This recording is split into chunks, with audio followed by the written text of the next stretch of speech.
Hey guys, welcome back to the channel. This is going to be a new video for the channel for the end of 2023, going over different categories of products that I find to be the best of 2023.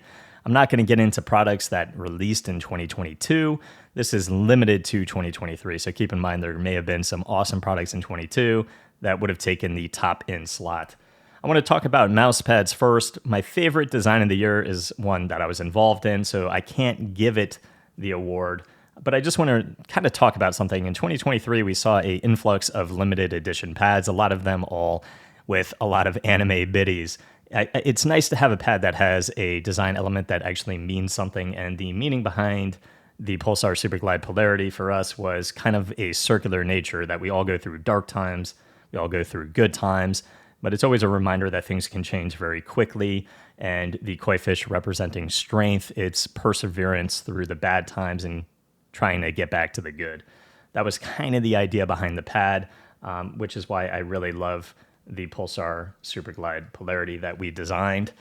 I can't give it an award, of course, being a little biased, being involved with the design of the pad. So my second favorite design of the year goes to the Skypad Bros Mind. I think this is just a pad that has a huge pop of color. It looks great on my desk. Every time I look at it, I get a different design element. And it's a pad that still performs exceptionally well for glass pads, one that has a lot of speed if you're into it. It's just a pad surface that gets a little stickier than something like the Superglide stickiness to the skin. Now, the design, I think, is something that's unique on the market. And again, the different design elements that look really cool, the pop of color is definitely why it is going to get my favorite design of 2023, separate and apart from the polarity. Getting to my favorite speed pad of 2023, I'm going to give it to the revised Shidenkai, the Shidenkai V2. We see nothing but the best of quality from Artisan between the pour-on density, the actual backing of the pad, the stitching, and the overall uniqueness of the surface. It's exactly what I wanted from Artisan and in the Shidenkai V2. I am a little concerned about the overall durability of the pad and how quickly that glass bead structure may break down over time. But right now, the pad just remains exceptionally consistent for me. The glide feeling on the skin is very smooth, like buttery smooth, but I still feel I have quite a bit of control. On glide, it does make a little bit of an audible noise. If you have headphones on or IEMs in, you're not going to hear that. But while browsing the web, it does have a little bit of kind of a, depending on your skates, a little bit of a scratchy noise to it. But overall, the surface is just very comfortable, unique, fast, definitely rivals glass pads, and one that is just really good performance-wise for me right now. I do have to say a close runner-up was the 4114 Ergo. This is a pad that I play better on than the Shidenkai V2. But the Shidenkai just has, again, more of that uniqueness, that pristine premier type quality that we expect from Artisan. But keep in mind, the 4114 was a close second. For me, if it was based on performance, I probably would have given it to the 4114 Ergo. I think it is a very good pad with a nice large size, if anybody's interested. The Freshness Award for Best Balance Pad of the Year is going to go to the ESPTiger Tangdao. This is a pad that has a surface that rivals the Artisan Zero. I think it gets a little bit smoother, a little bit faster, but still has just a great balance structure where it's not too slow, not too fast, right down the middle where I want it. And just for me, the surface performs and feels a little bit better than a Zero.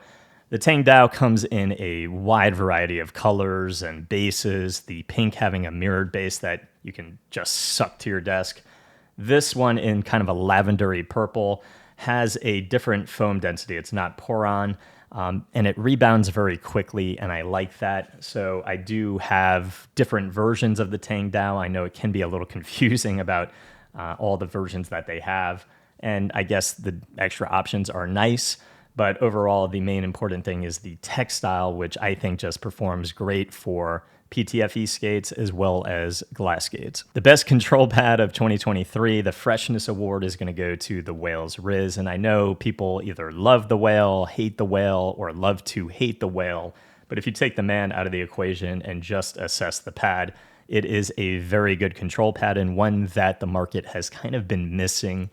Control pads when they get very, very slow, sometimes they have a lot of mud, a lot of tug and magnetism when you are moving the mouse. This is a pad that just has a cut down level of speed without ever feeling like your mouse is sticking to the pad or the pad's grabbing onto the mouse and kind of holding it down. This is just something that is very smooth to the skin, very smooth to the glide, and feels really nice with a little cut in speed. I do hope the Whale releases the graffiti version of the pad. Again, I love having that pop of color on my desk. I think it just looks really nice and is something that on hand cam, again, is really cool. The monochrome version doodle pad is coming out with the Whale and the Nacho. I think that looks very good also.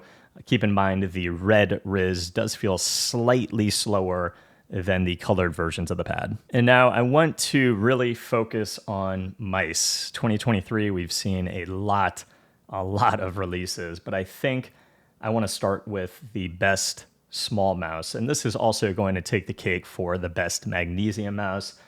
In 2023, we saw the rise of WL Mouse and the Beast X, coming from a history of just being attacked on Twitter as a company that had a lot of, just a shroud of people not believing them, not taking them seriously. But I can say after getting 2 versions of this mouse, I paid for the purple one myself. This is a mouse that just feels really good in the hand. The Omron switches at 40 grams, the weight balance, the overall build quality, all of my buttons feel very perfectly tensioned. And those Omron opticals just feel so absolutely amazing, mixed with the Magnesium shell. I think this takes the cake over the Final Mouse ULX released this year in carbon fiber composite.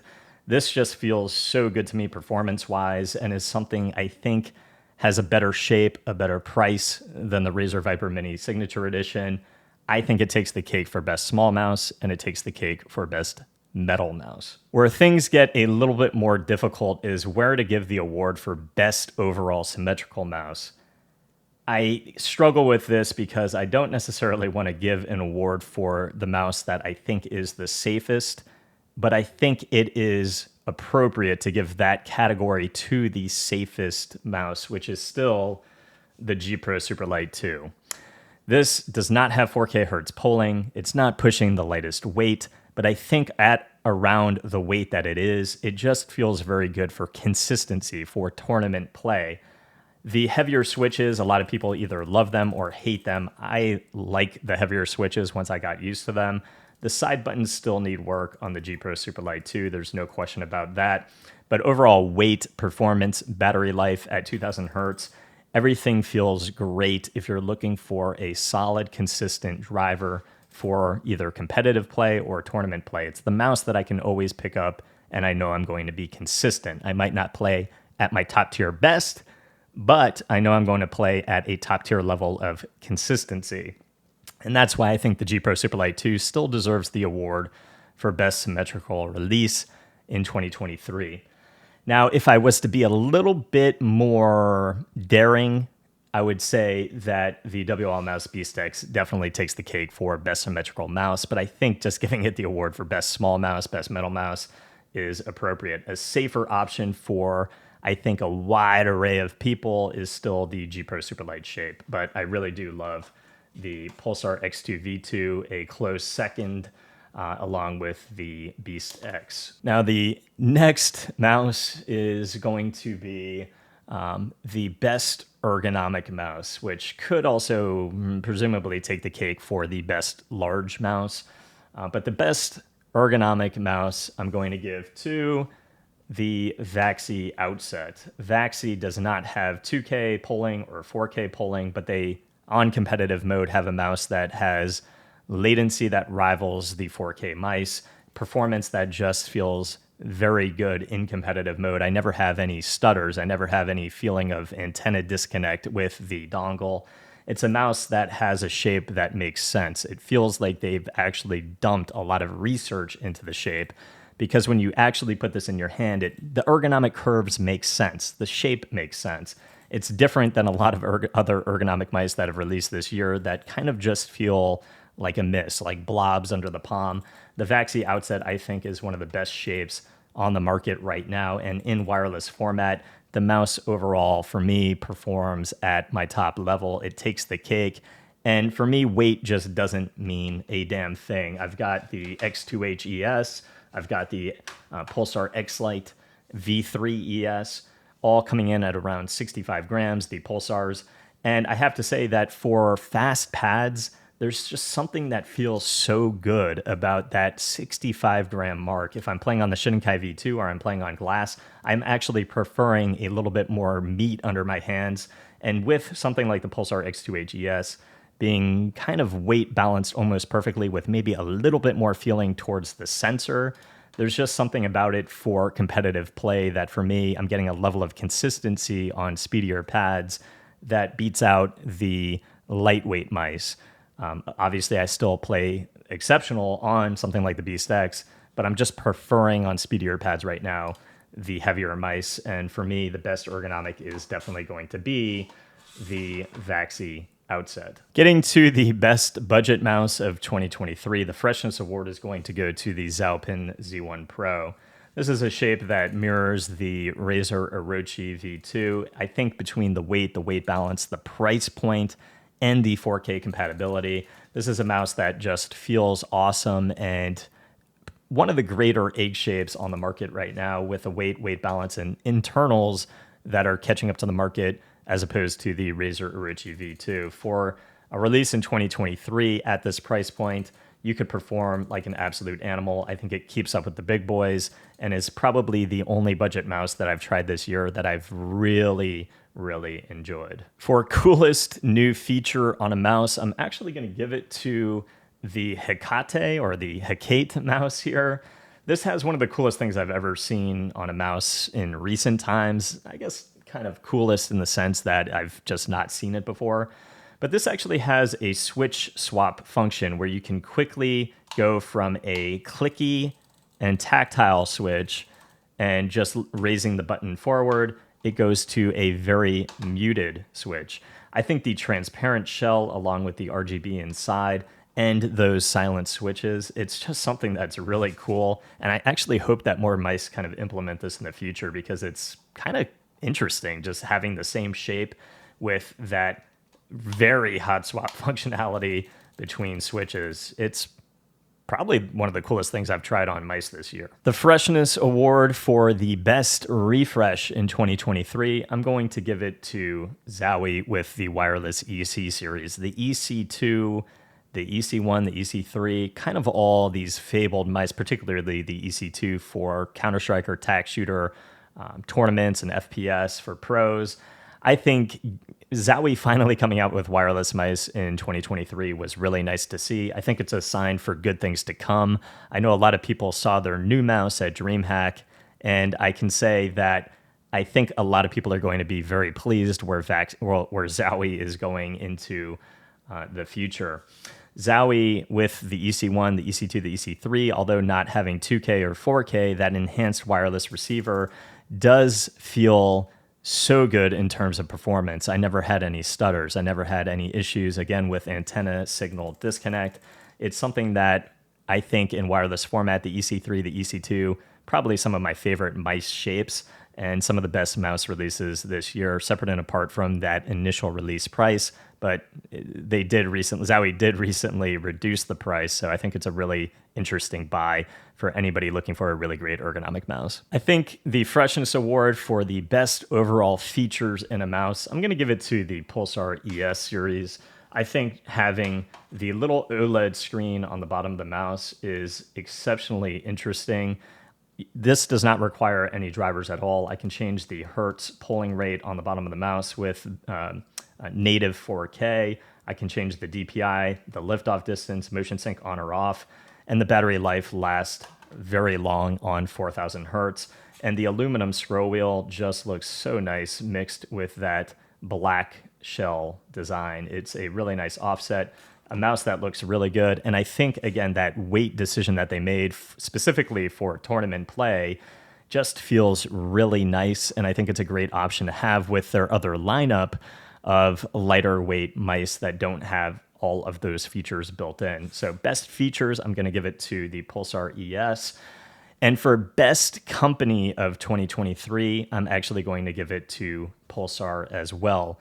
I think Pulsar has given us the most releases within particular intervals over 2023. They've given us the most options with the ES line, the regular line. They've updated their prior line to have the newest internals. I think Pulsar is doing a very good job, and just probably the company that's given us the most in terms of mice in the past 2 years, with options and different colors and new features. It's going to be very interesting to see what Pulsar does in 2024. And we also got a brand new shape with the Pulsar X2H Mini and X2H Medium, which is really nice to see. We've got the Demon Slayer collab coming. I think Pulsar is really on a roll, and I really want to have that continue in 2024. So Best Mouse Company 2023, the Freshness Award, going to none other than Pulsar. Do want to go over my favorite keyboard of the year that released in 2023. This is the Arbiter Studio Polar 65. You guys see this in every single one of my videos recently. This is my main keyboard. It is a metal frame, and the switches, the typing experience, the wobble on the switches being a lot more minimal. I like this more than the Wooting, and it's also a lot less expensive. I get what I need out of it with rapid trigger and the Hall effect switches, and the typing experience to me is just better. I like the aesthetic of the switches, and again, the price is just at a sweet spot. For my Wooting that I had, I ended up putting that thing into a $300 case and then lubing the switches. And eventually it's just like, what am I doing paying almost, I think it was like $200 for the board, and then $300 for a case, and taking the time to lube switches? I just never want to do that again. I just want a good board out of the box that performs like an absolute beast. For me, that is the Arbiter Studio Polar 65. So this is going to get the best keyboard release for me for 2023, and definitely the best budget Hall effect board in my opinion. In terms of the best mouse skates, I think, and you guys will see, I've got these on pretty much every mouse that I use. The Tiger Ice V2 skates are the best skates on the market right now, in my personal opinion. They feel amazing on glass. They feel amazing on cloth. Every surface I now use the dots. And the best thing about the dots as well is you can actually avoid the screw holes. So you don't have to continuously take off your skates if you ever need to get into the inside of your mouse. I mean, that's just a huge plus for me. And the skates, they're very durable, and the speed just stays very consistent. I love the Tiger Ice V2 dots, and again, I use them on absolutely everything right now. The Freshness Award for the best budget IEM of 2023 for gaming, I'm going to give to the SimGot EM6L. I have seen reports of build quality issues coming from people who purchase these on Amazon as well. I don't know if it's from Amazon, the way they were stored or the way they were shipped to the Amazon warehouses. Of course, the faceplate is on with an adhesive. I saw complaints of the faceplate detaching because of that adhesive basically melting away. I have not had any issue with these that I've had, or any complaints from the giveaway copies that I shipped out to people. I had 5 that I gave away. And overall, I think the tuning at its price point is exceptional. It's good for music, but it's one of those revealing tunings in game that just perform exceptionally well, giving you a nice soundstage and imaging all the way around with great depth perception and a lot of perceivability in scenarios, even with that a little bit larger soundstage, picking up that urgency of things going on around you. The SimGot EM6L is exceptional at its price point. Now, where it gets a little bit harder for me is I have the Yanyan Canon 2s. I think the best mid-range IEM is going to be the Yanyan Canon 2s or the Hype 4s. I recently got the Hype 4s. I've been testing these. The Hype 4s for music take the cake over the Yanyan Canon 2. The bass already is just so lively yet controlled. Doesn't overtake the mid-range. It's just a beautiful IEM where you feel that bass. And right now, gaming, it's going to be on the Wallhack certified tier list without a doubt. The only question is where I'm going to place it, whether it's going to beat the Canon 2s or come just under the Canon 2s. The Hype 4 have been exceptional in everything I've thrown at them. They were great in the finals. They were great in Apex. They were good in Fortnite. Just keep in mind that this is a more lively set. The bass just hits you and you feel it. So I think it's a beautiful set. I think anybody that picks these up would be happy, both for a multi-use case, music, and gaming. So it's a very big toss-up right now for me moving into 2024, but I will have that finalized in my review of the Hype 4s. IEMs are not things that I test in a little amount of time. I put probably hundreds of hours into gaming, trying to really A and B test and get into different games. But the Hype 4s so far sound damn good for gaming. My favorite high-end IEM of 2023 is going to be the 64 audio Volurs. I know these things are godly expensive, but they're just exceptionally good with those proprietary TIA drivers, as well as the system where you can kind of change out the filter and alter that sound a little bit. I think the 64 audios are just exceptionally unique. They're a comfortable IEM, and they just sound really good for both, again, music and gaming. So the Hype 4s, keep your eyes on those guys. The review is definitely going to come soon, and so far I just have not really any complaints. It's really an issue of getting these A and B tested and seeing where they fall between the 64 audios and the Yanyan Canon 2s. Now, I don't think the HE1000 SE released in 2023. I could be wrong about that. I purchased these in 2023. Best high-end headphone that I have right now is the HE1000 SE. I think best headphone release for a more affordable range. By far, my favorite release of 2023 was the Harmonic Dyne Zeus Elite. Beautiful headphone, and just one that sounds so good for music and so good for gaming. You really get a little bit more immersed compared to something like the 560s, and the audio is just beautiful in comparison. And I didn't have an award set up, guys, for best amp DAC or anything like that. Right now, I'm still cracking out on my Topping DX9. I think it's absolutely beautiful. It's a staple piece on my desk. Everybody that comes in is always like, what the heck is that thing? It's got that panoramic roof and just looks absolutely stunning. To me, the DX9 is probably going to remain on my desk for a very long time, but I don't really have an award right now for best amp DAC just because there's a lot of very good amp DACs, and I'm sure ones that are even less expensive than the DX9.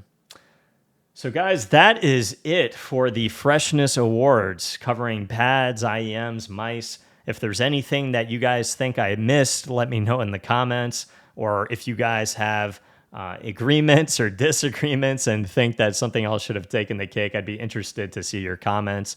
But I hope this video shed some light on my preferences, and if it helped, guys, please leave a sub to the channel, and I'll see you guys in the next review.